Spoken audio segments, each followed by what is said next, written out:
Welcome, everybody, to the Bassfug Podcast. Today, we have a very special guest.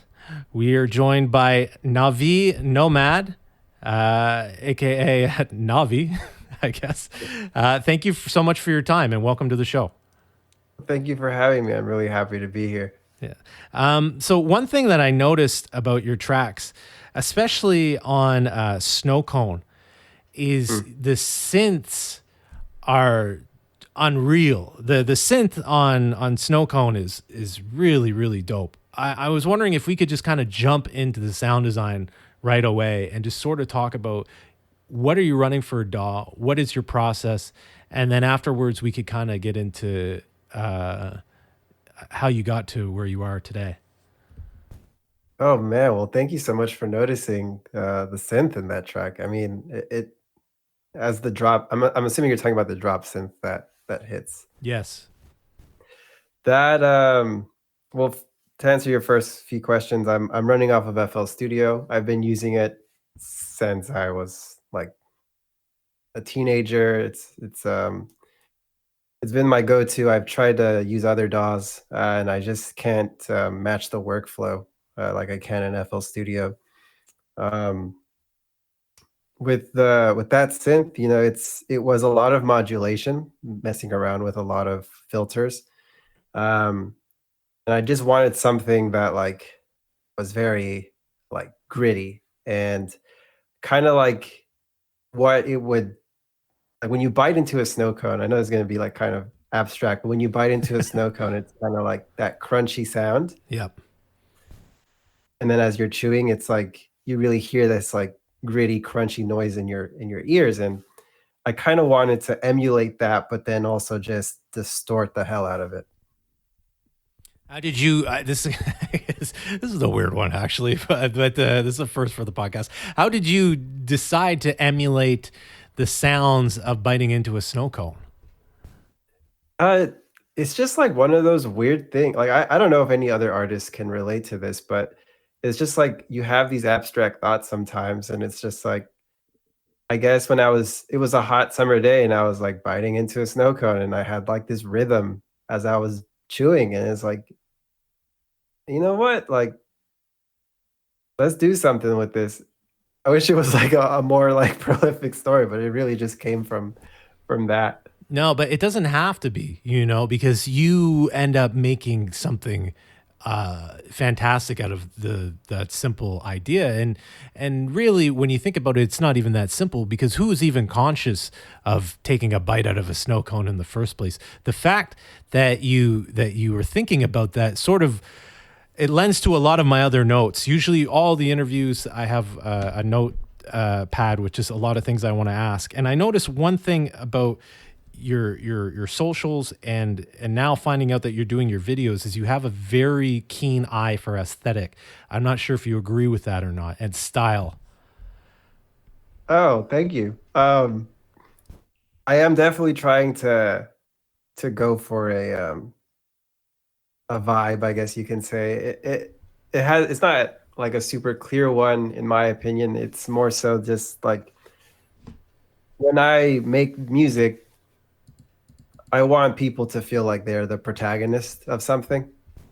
And, you know, while I do like to showcase myself, I mostly like to put my work into my visuals because I feel like I can do better uh, with visuals to create a story than I can just taking a selfie and posting it online. Yeah. Uh, so yeah, I think with my music right now, the vibe is like when people listen to my music, I want them to feel like they're a protagonist in like a dystopian world, kind of just figuring out that there's something bigger out there.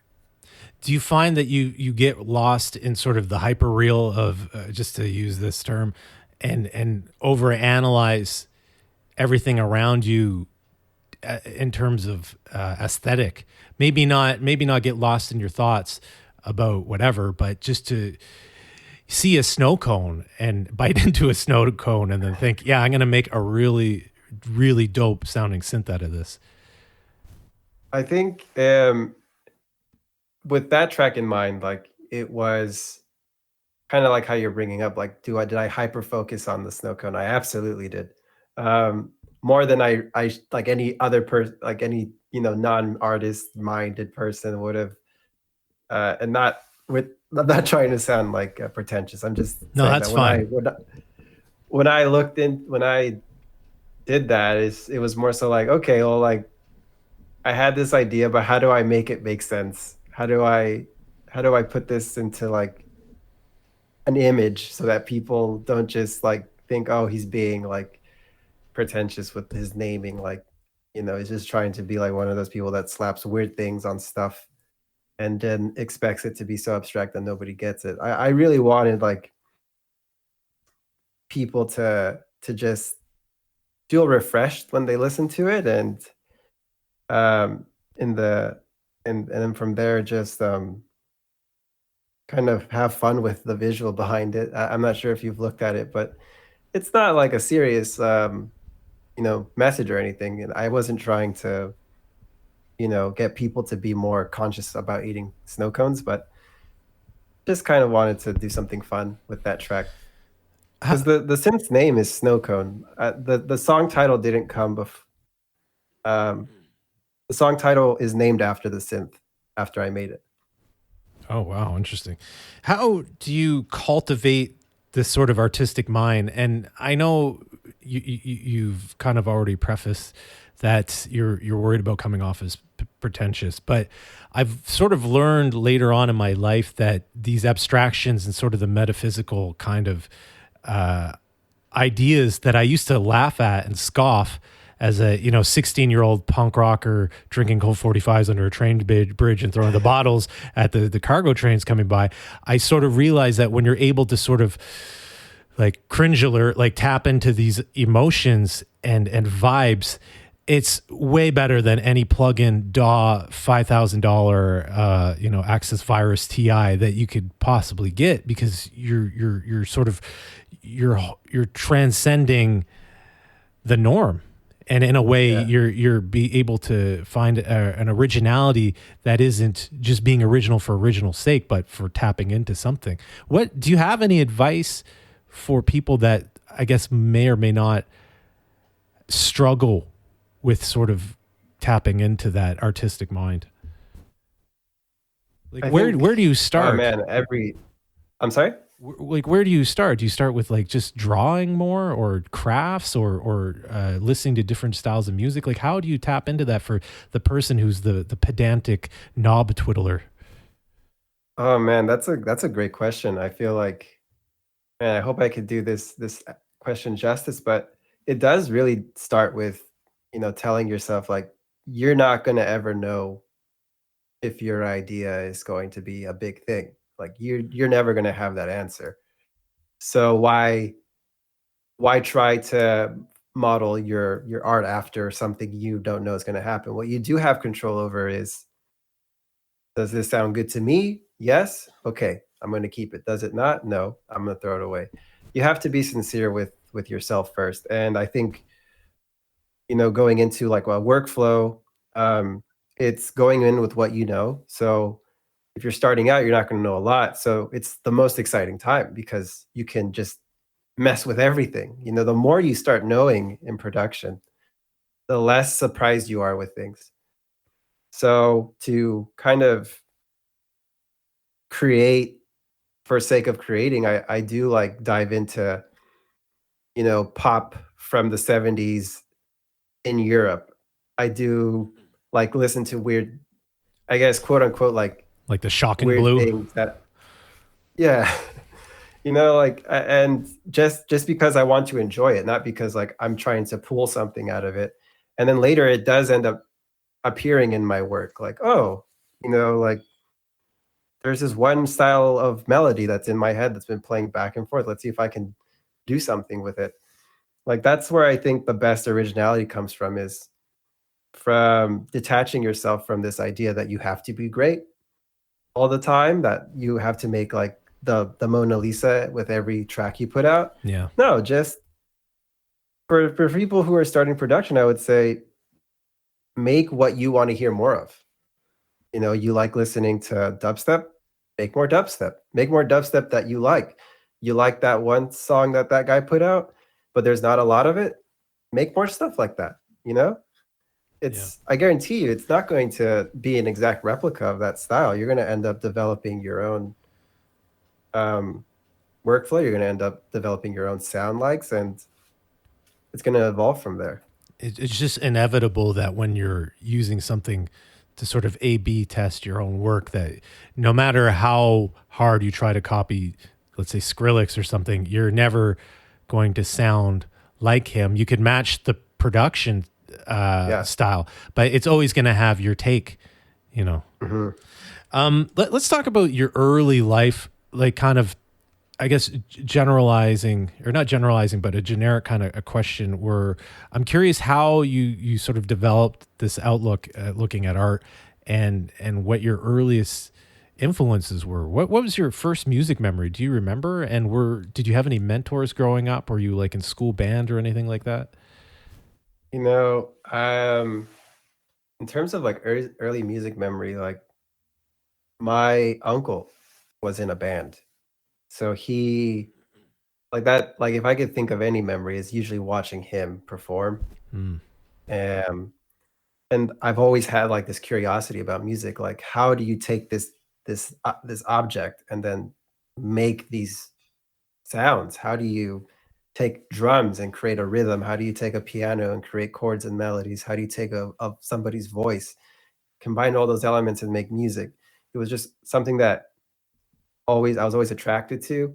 If there was a piano in the room, I was always touching it. If there was drums, I was hitting the drums. If you know, it I've always been attracted to anything like music um oriented. And I'm sorry, what was the next part of the question? No, I was just curious what your first music memories and how you got to where you are now. And it sounds like Mhm. I was very similar. I didn't know anything about music, but I was anything that had sounds, not to go to that meme, but to, you know, the stupid thing that's on the back of those doors. I don't know what those things are called.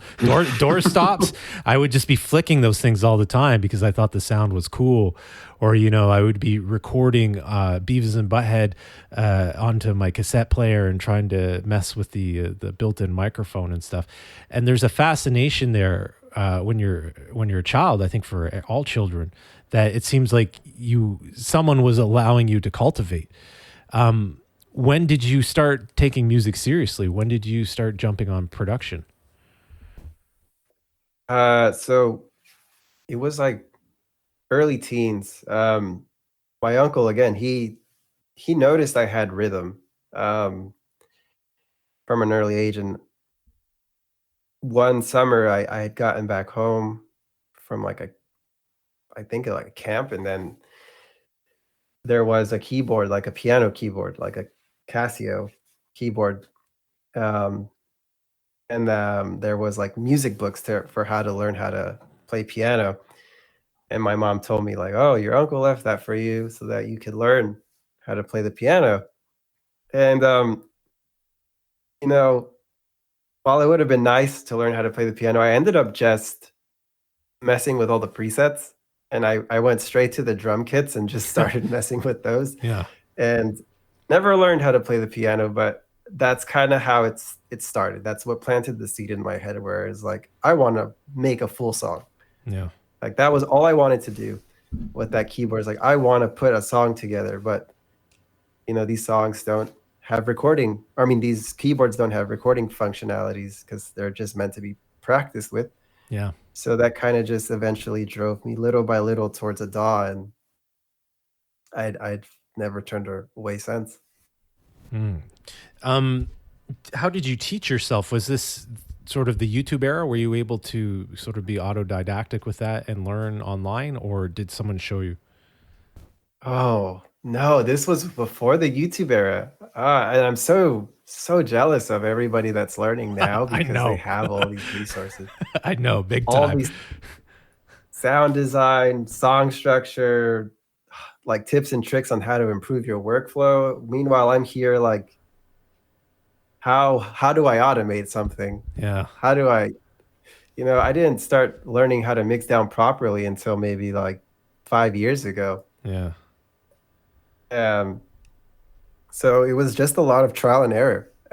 And something good that really came out of it is that like I got really familiar with how synthesis works and what, oscillators were and the fundamental, sound waves. Like I learned right away how to like dissect every VST plugin that I could find right away. So now my friends usually come to me where for like, how do I do this sound, or like what would your approach be on this?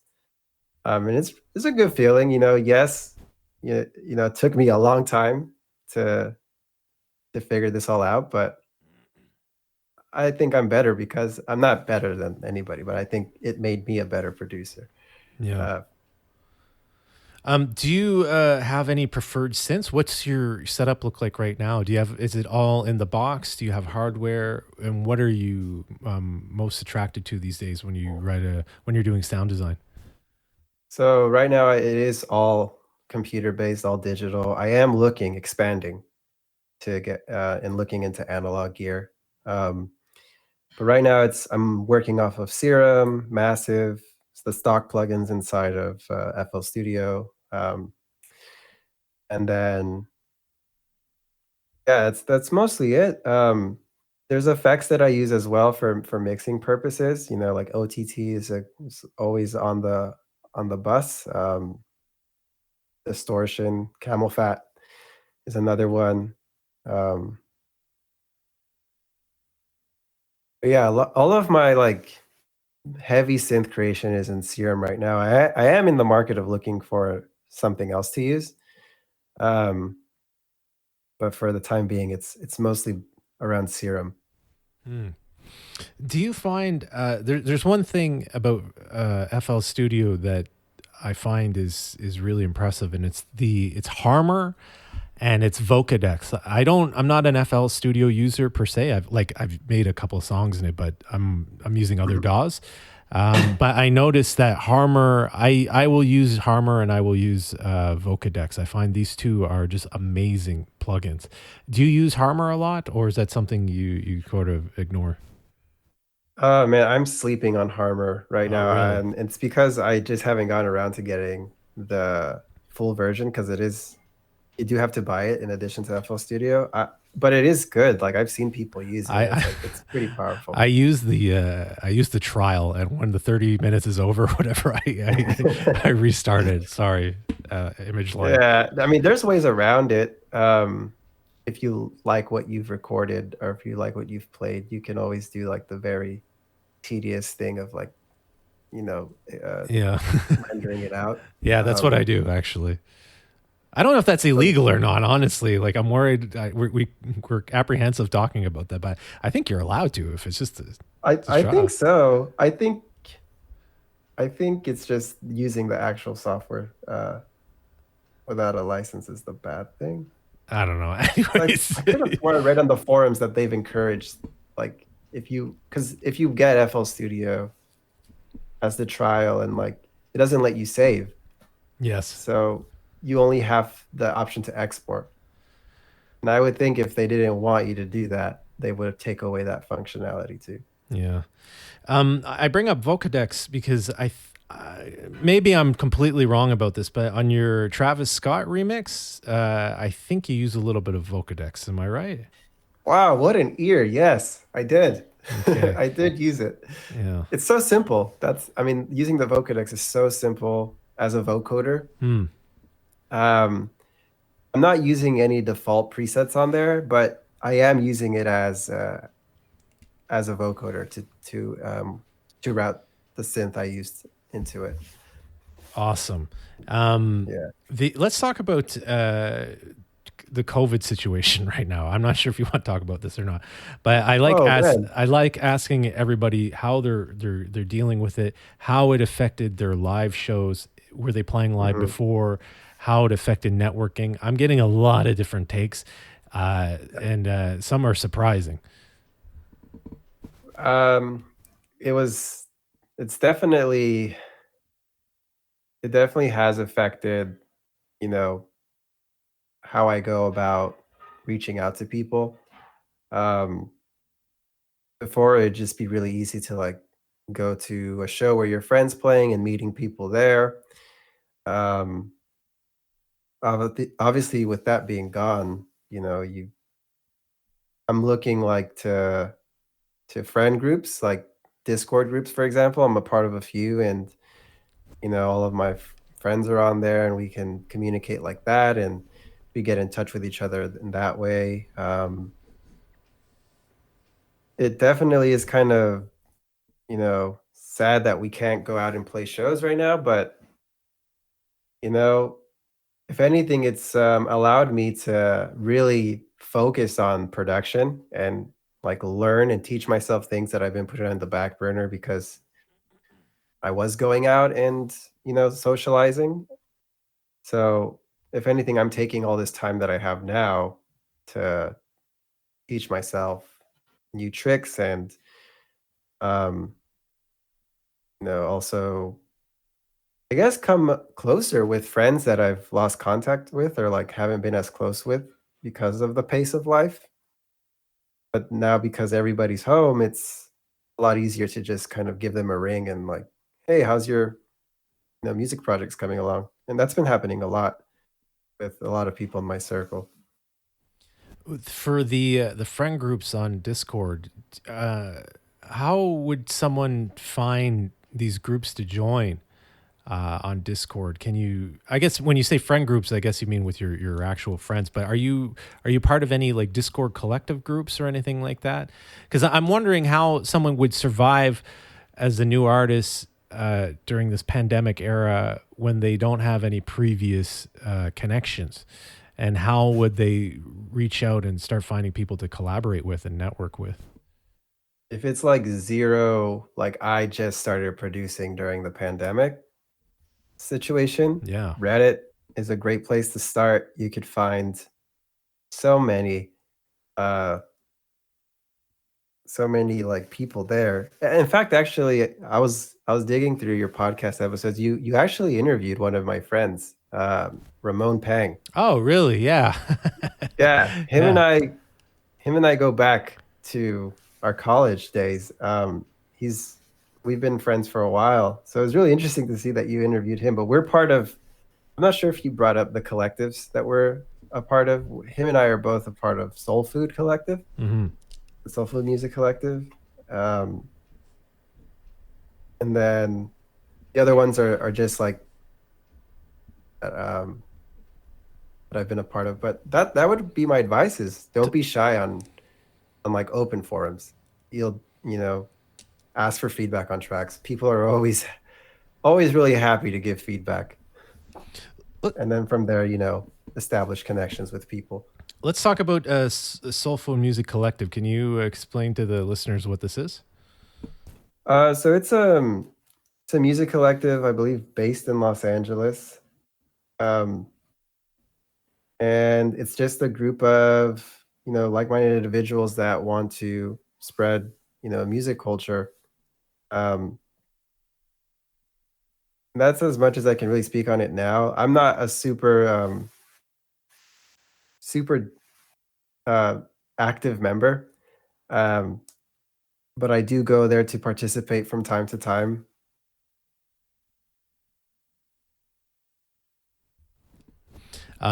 Sorry, I thought you were going to elaborate on Oh, that. Yeah, no. awkward silence. Awkward. Well, that's cool. I'm just wondering about because you're talking about um, being active in these communities and how they're sort of, I guess, they're in the digital realm now, and this is sort of Mhm. where we are. Do you think it's ever going to go back to normal? Do you think we're ever going to be able to go back outside, or do you have any? Because for me, I'm thinking it's probably just going to be a hybrid, and I, although it's the pandemic's been sort of hard on a lot of people, I'm thinking that there's a lot of positive that came out of this that we're going to carry over into whenever it is that we're allowed to go to shows again. Just like even the Oh, URL shows, yeah. putting on concerts online. This is really really cool, and I don't think this is going to go away even when we could go back to bars and clubs again.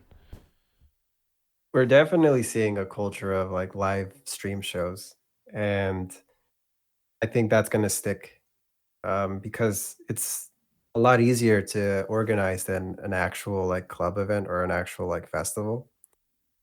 I think that's going to be one of the things that's going to follow us. I think we're going to see, if I could speak on the Discord groups as a whole, we're going to see a lot more collaborations with those kinds of collectives in both the digital space and in the real world space.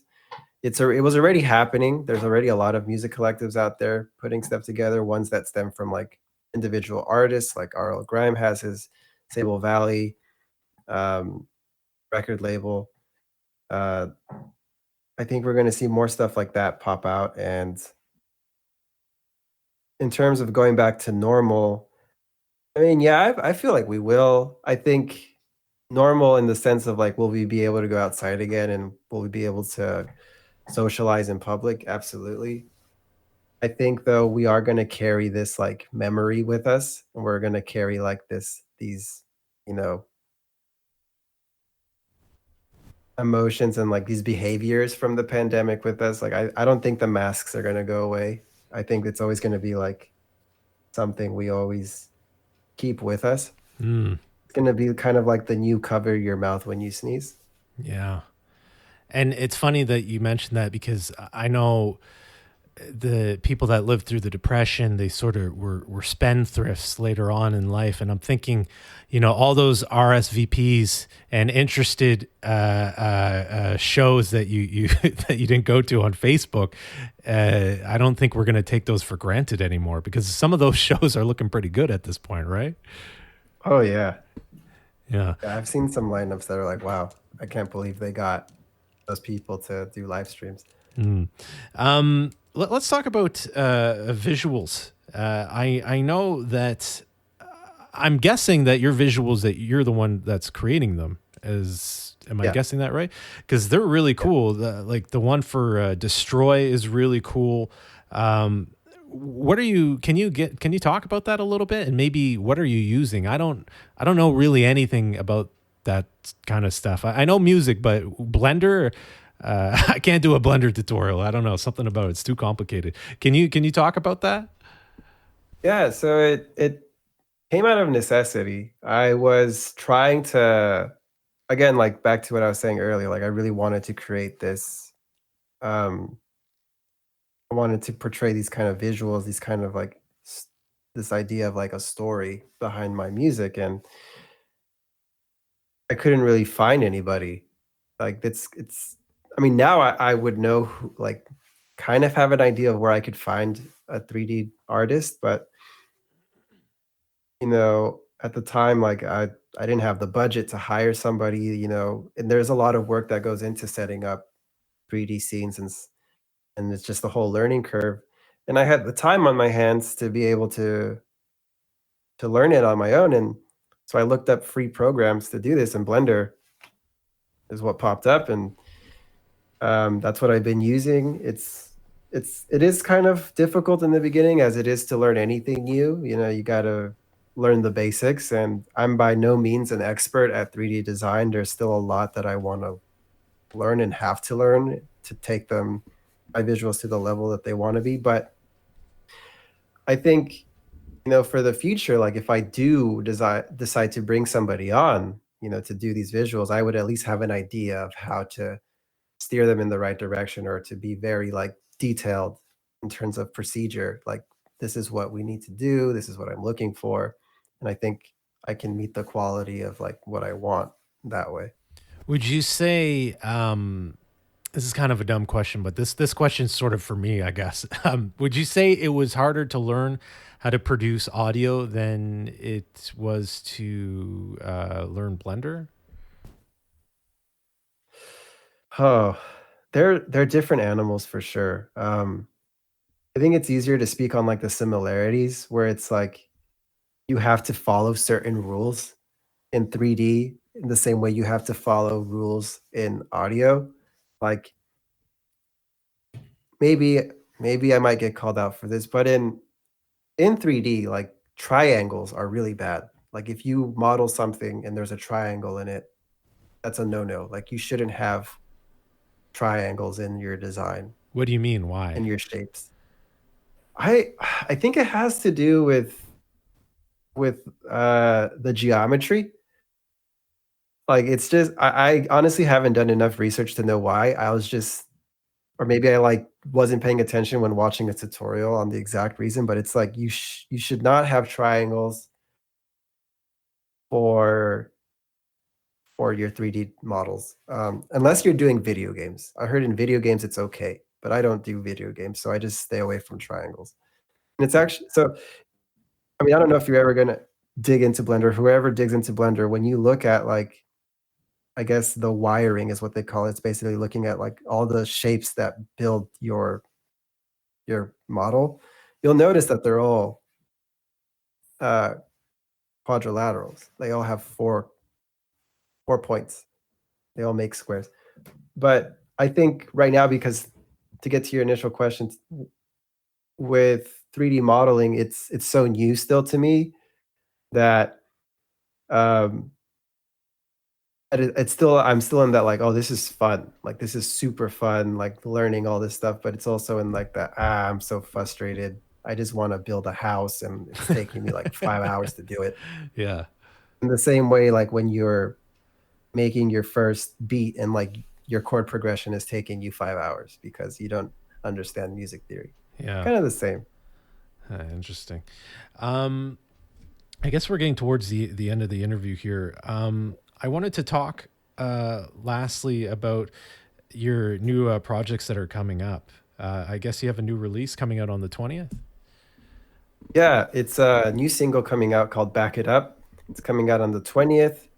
Um, and I'm really excited about it because it does feature visuals that I had put together. I'm really excited to share them. And again, it was just like I made the song and then I was like, how can I tell a story with it? And the idea of these robots came into mind. And I don't want to give away too much, but I think it's kind of a funny visual. Is it February or January? January. Okay, so by the time this is out, I think the song will already be out. So everybody go check that out right away. Yeah. Thank you so much, Navi. I totally appreciate it. Is there anything you want to add before we go? Do you want to promote your socials or anything? You could find me on any social platform at Nomad Navi, except for Twitter. You have to put an underscore between Nomad and Navi. But yeah, follow me if you're a music producer and you need, advice on how to get started, or you just need feedback on your track. I'm always happy to give feedback. Always happy to just try and help any producer out there to kind of get to their goal with whether it be a project or your overall vision as an artist. Awesome. Yeah. Awesome. Thank you so much. I totally appreciate your time. Absolutely. Thank you for having me. Okay. Bye-bye. This program was brought to you by the superwill64.com Entertainment Network. For more great shows, podcasts, and music, please visit superwill64.com.